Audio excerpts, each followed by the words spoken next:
শশা খেতে মিলল গ্রেনেড, নিষ্ক্রিয় করল সেনাবাহিনী। মোহাম্মদ মুশফিকুর রহমান স্বপনের তথ্য ও ভিডিও চিত্রে দেখুন বিস্তারিত। সুনামগঞ্জের বিশ্বম্ভরপুর উপজেলার শলুকাবাদ ইউনিয়নের চালবন্দ পয়েন্ট এলাকায় শশা ক্ষেত থেকে একটি গ্রেনেড উদ্ধার করে ডিসপোজাল করেছে সেনাবাহিনী। বৃহস্পতিবার দুপুরে জমির কৃষক সাব্বির আহমেদ গ্রেনেডটি দেখতে পেরে পুলিশকে জানান। পুলিশ সেনাবাহিনীকে জানালে শুক্রবার দুপুরে বোম ডিসপোজাল ইউনিট সেটি নিষ্ক্রিয় করে। স্থানীয় সূত্রে জানা যায়, গ্রেনেডটি প্রথমে এলাকার সাব্বির আহমেদের জমিতে একজন কৃষক কাজ করা অবস্থায় দেখতে পান। পরে অন্যান্য স্থানীয় বাসিন্দাদের দেখালে তারা বুঝতে পারেন এটি গ্রেনেড সাদৃশ্য কিছু এবং তাৎক্ষণিকভাবে স্থানীয় প্রশাসনকে খবর দেন।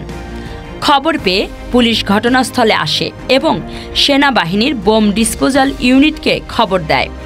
সেনাবাহিনীর সদস্যরা ঘটনাস্থলে এসে গ্রেনেডটি পরীক্ষা করেন এবং নিশ্চিত হন যে এটি একটি সক্রিয় K36 অথবা M36 মডেলের গ্রেনেড।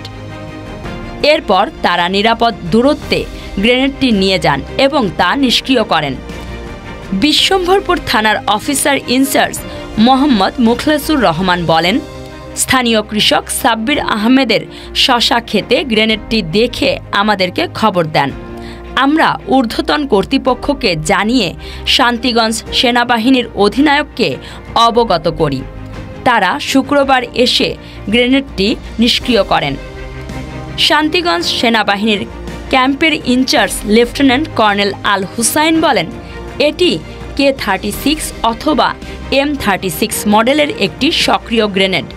দ্বিতীয় বিশ্বযুদ্ধ ও স্বাধীনতা যুদ্ধের সময় এই মডেলের গ্রেনেড ব্যবহৃত হতো। এটি এতদিন মাটি চাপা ছিল এখানে, অথবা অন্য জায়গা থেকে কেউ এনেছে।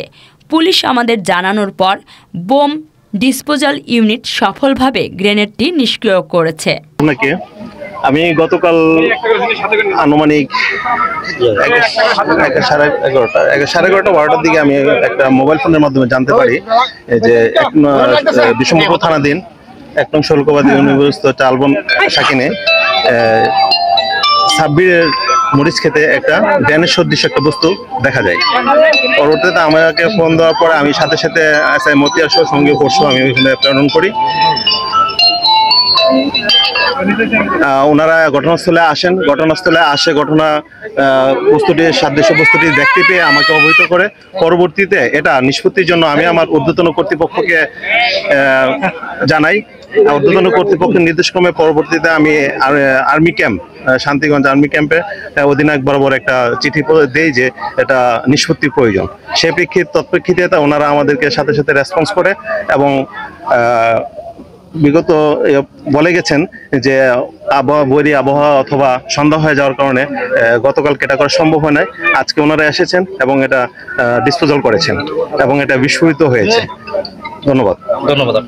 আচ্ছা, আমরা যে ঘটনাটি ঘটেছে এটি গতকাল দুপুর আনুমানিক 12টার পরে বিশ্বম্ভরপুর থানা থেকে আমাদেরকে একটি সংবাদ পাঠিয়েছিল যে এখানে একটি গ্রেনেড দয় টাইপের একটি বস্তু পাওয়া গিয়েছে এবং ওনারা আমাদেরকে ইনফরমেশন জানানোর পরে আমরা সাথে সাথে আমাদের 17 ডিভিশন হেডকোয়ার্টারে জানিয়েছি চ্যানেল ওয়াইজ, এবং সেখান থেকে আমাদেরকে যেভাবে ইনস্ট্রাকশন ফলো করতে বলা হয়েছে আমরা সেভাবে ইনস্ট্রাকশন ফলো করেছি। এবং বিশ্বম্ভরপুর থানা থেকে আমাদেরকে একটু রিকোয়েস্ট করা হয়েছিল চিঠির মাধ্যমে যাতে এটা আমরা খুব দ্রুত ডিসপোজ করে দিই, এবং সে অনুযায়ী আমরা বিশ্বম্ভরপুর থানার সাথে প্রয়োজনীয় ব্যবস্থা গ্রহণ করার জন্য ওনাদেরকে কিছু ইনস্ট্রাকশন দেয় এবং ওনারা সেই ওনাদের দায়িত্বগুলো ঠিকভাবে পালন করেছে। এবং এটা গতকালকেই করার কথা ছিল, কিন্তু ওয়েদার এবং সন্ধ্যা হয়ে যাওয়ার কারণে আমরা এটা পরবর্তী দিন মানে আজকে করার সিদ্ধান্ত নিই। তো এবং আপনারা অলরেডি দেখতে পেরেছেন যে গ্রেনেডটি অলরেডি প্রাইম করা ছিল। তো এটা যারা এর আগে এটা হাতে নিয়েছে বা নেওয়ার চেষ্টা করেছে, এটা যে কোনো সময় একটা দুর্ঘটনা ঘটতে পারত, তো এখানে যে কারো প্রাণ যেতে পারত। তো এটার জন্য এলাকাবাসীকেও অসংখ্য ধন্যবাদ এবং বিশ্বম্ভরপুর থানাকেও অসংখ্য ধন্যবাদ। তারা আমাদের সাথে যথাসময়ে যোগাযোগ করেছে এবং আমরা এটি অলরেডি বিস্ফোরণ করতে সক্ষম হয়েছি। আশা করি এখন আর কোনো বিপদ সংকেতের মধ্যে এলাকা নেই। এটা কবেকার তৈরি, এটা কি বলবে?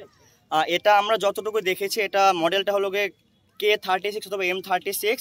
এটি হলো আপনার ওয়ার্ল্ড ওয়ার 1 এর পর থেকে 1972 ব্রিটিশ আর্মিতে এটা ইস্যু করা হতো, বাট 1972 পর থেকে এটার কোনো ইস্যু করা হয় নাই। তো ধারণা করা হচ্ছে এটা হয় ওয়ার্ল্ড ওয়ার 1 এর সময় অথবা এটি লিবারেশন ওয়ারের সময় এটা এখানে এসেছে কোনো এক মাধ্যমে। দীর্ঘদিন এটা সচল কিভাবে থাকলো সেই বিষয়ে কি কোনো এই মডেলের যে গ্রেনেডগুলো আছে আমরা যতদূর জানি যে এগুলো প্রাইম করা অবস্থায় যদি মাটির নিচে দীর্ঘদিন থাকে তবে সেটি পরবর্তীতে যে কোনো সময় এটি ব্লাস্ট হতে পারে এবং এটি 100 বছর কিংবা এর কম অথবা বেশি সময় ধরে মাটির নিচে এটি সতেজভাবে থাকতে পারে। আর কার কোনো কিছু জানার আছে? কিভাবে এলো এখানে, মানে আসলে এটা আসলে কিভাবে এলো তা আমরা বলতে পারবো না। যতটুকু ধারণা করা হচ্ছে ঘটনার পরিস্থিতি বিবেচনা করে হয়তো বা কেউ এটাকে অন্য কোনো স্থান থেকে নিয়ে এসেছে, অথবা মুক্তিযুদ্ধ অথবা ওয়ার্ল্ড ওয়ারের সময় এই এওয়ার বা এল কেমন ছিল সেটা তো আমার জানা নেই। মনে হচ্ছে এই তিনটি ঘটনার যে কোনো একটি ঘটনার পরিপ্রেক্ষিতে এটা এখানে এসেছে। তবে এখানকার এলার মানুষ যেটা করেছে এটা হলো প্রথমে এটা আসলে খবর দেওয়া উচিত ছিল, কারণ এটা যে কোনো সময় ব্লাস্ট হতে পারতো এবং এই একটা ব্লাস্টের কারণে আমাদের অনেক প্রাণ হারাতে পারতো। তো আমরা সেনাবাহিনী কখনোই চাই না আমাদের জনগণের কারো সামান্য কোনো রকম কোনো ক্ষতি হোক। আমরা আগেও ছিলাম, এখনও আছে এবং ভবিষ্যতেও এই দেশ মানুষের জন্য যথাসম্ভব আমাদের সবকিছু বিলিয়ে যাব যাতে প্রত্যেকটা মানুষ সুস্থভাবে থাকতে পারে। আর কার কোনো কিছু নাম পরিচয়টা? আচ্ছা, আমি লেফটেন্যান্ট আল হোসাইন, আমি 57 ইস্ট বেঙ্গলে আছি, আমরা শান্তিগঞ্জ আর্মি ক্যাম্পে আছি এবং পুরাই সুনামগঞ্জ ওয়ার্ডটা আমাদের আওতাধীন। এখানে যেটা হয়েছে আমাদের ডিভিশনকে অসংখ্য ধন্যবাদ। ডিভিশন থেকে আমাদেরকে যথাসময়ে যথাভাবে গাইডলাইন করেছে কিভাবে কি করব এবং সেই ইনস্ট্রাকশন অনুযায়ী আমরা আজকের এই যে বিস্ফোরণটি হয়েছে এটি করতে সক্ষম হয়েছি। আমি